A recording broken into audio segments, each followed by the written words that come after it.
It's the fact that they banned Huawei and convinced everybody the reason why they did it was for our safety.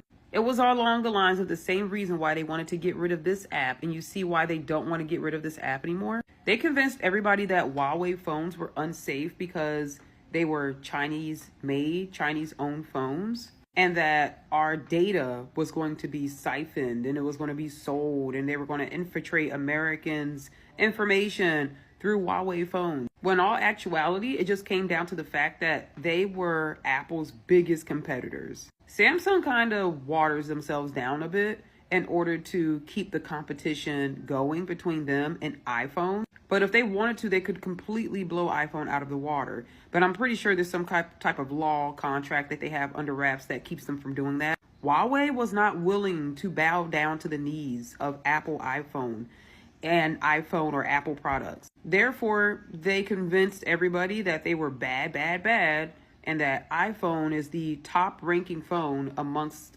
United States American citizens. Have you seen the trifold Huawei Mate XT? That is one of the most expensive phones, and for good reason. The camera quality blows iPhone, any iPhone, out the water like any. And then that leather backing on the phone, it's just so classy. It's so upscale and so classy. I am going to do everything I can to spend that $3,600 to get that phone because it is so worth the price. Like all of their products, I remember when I worked at T-Mobile, Huawei was literally beating iPhone when it came out the backs. Like people weren't buying iPhones when they first got on T-Mobile network. They were still buying Huawei. That's how I know for a fact it wasn't because of security issues. It was strictly because they were going to be outsold if they had stayed in the competition with iPhone.